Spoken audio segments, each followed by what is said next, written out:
Halo, selamat pagi semuanya. Perkenalkan, nama saya Dinda Sekarwani. Kalian boleh memanggil saya Miss atau Ibu Dinda.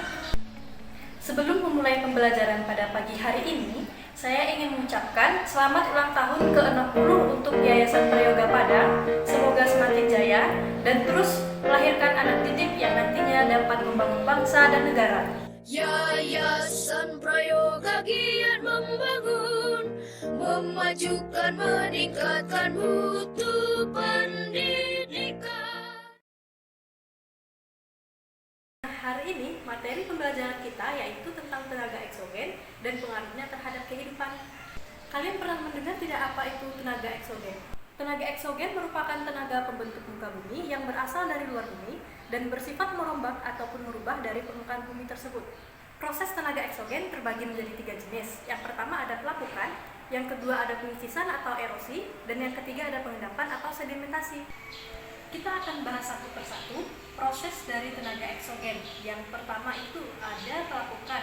Pelapukan yaitu proses hancurnya batuan dari ukuran yang besar menjadi ukuran yang lebih kecil ataupun halus. Pelapukan terjadi dalam jangka waktu yang lama dan dipengaruhi oleh faktor cuaca, faktor iklim, faktor organisme, faktor air, dan yang terakhir reaksi kimia. Untuk pelapukan terbagi lagi menjadi 3 jenis. Yang pertama ada pelapukan mekanik atau fisika, dan yang kedua ada pelapukan kimiawi, dan yang ketiga ada pelapukan biologis atau organik. Pelapukan yang pertama yaitu pelapukan mekanik atau pelapukan fisika. Pelapukan mekanik atau pelapukan fisika merupakan perombakan batuan menjadi ukuran yang lebih kecil, tetapi tidak mengubah unsur kimia pada batuan tersebut. Pelapukan yang kedua yaitu ada pelapukan kimiawi. Pelapukan kimiawi merupakan perombakan batuan yang menyebabkan perubahan susunan kimia pada batuan tersebut melalui proses oksidasi dan proses hidrasi. Dan pelapukan yang ketiga yaitu ada pelapukan organik atau biologis. Pelapukan organik atau biologis merupakan perombakan batuan dengan bantuan organisme, seperti ada manusia, ada hewan, dan ada tumbuhan. Proses tenaga eksogen yang kedua yaitu erosi. Erosi merupakan pengikisan terhadap batuan atau tanah oleh air, angin, ataupun gletser. Erosi dapat dibedakan berdasarkan penyebabnya. Yang pertama ada erosi air, yang kedua ada erosi angin, dan yang ketiga ada erosi gletser. Yang pertama itu ada erosi air. Erosi air merupakan pengikisan batuan yang disebabkan oleh air. Contohnya, ada erosi oleh air sungai, ada erosi oleh air laut, dan ada erosi oleh akibat air hujan. Pengikisan air sungai dapat kita lihat pada pengikisan air di bagian tebing ataupun di bagian dasar sungai, yang mengakibatkan sungai menjadi semakin lebar ataupun sungai menjadi semakin dalam. Selanjutnya ada erosi oleh air hujan atau yang biasa disebut dengan erosi percik. Erosi ini tentunya disebabkan oleh air hujan. Dapat kita lihat pada kehidupan sehari-hari, terbentuknya lubang-lubang kecil ketika air hujan turun yang ada pada halaman rumah kita. Yang ketiga ada erosi oleh air laut atau yang disebut dengan abrasi. Erosi ini biasanya terjadi di daerah bibir atau di daerah tepi pantai, yaitu terkikisnya batuan ataupun pasir yang ada di daerah pantai. Dan hal ini mengakibatkan pantai semakin mendekati daratan.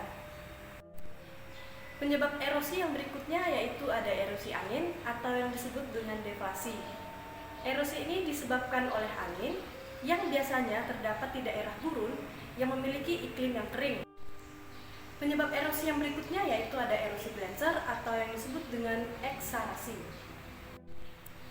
Erosi ini biasanya disebabkan oleh pergerakan gletser dan biasanya juga terjadi di daerah pegunungan bersalju ataupun kutub. Setelah melalui proses pelapukan dan erosi, proses tenaga eksogen yang berikutnya yaitu ada pengendapan atau sedimentasi. Pengendapan atau sedimentasi dikelompokkan menjadi 4. Yang pertama ada sedimentasi fluvial, yang kedua ada sedimentasi aeolis, yang ketiga ada sedimentasi glasial, dan yang keempat ada sedimentasi marin.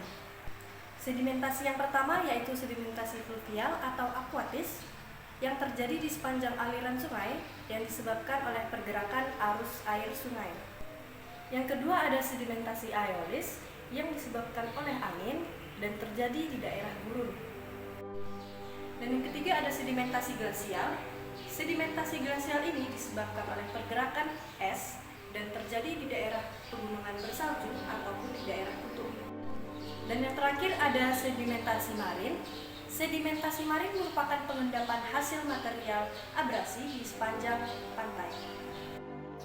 Baik, sekian video pembelajaran pada pagi hari ini. Jika ada kritik dan saran maupun pertanyaan, boleh menghubungi saya melalui email ataupun WA. Sekian dan terima kasih, selamat pagi.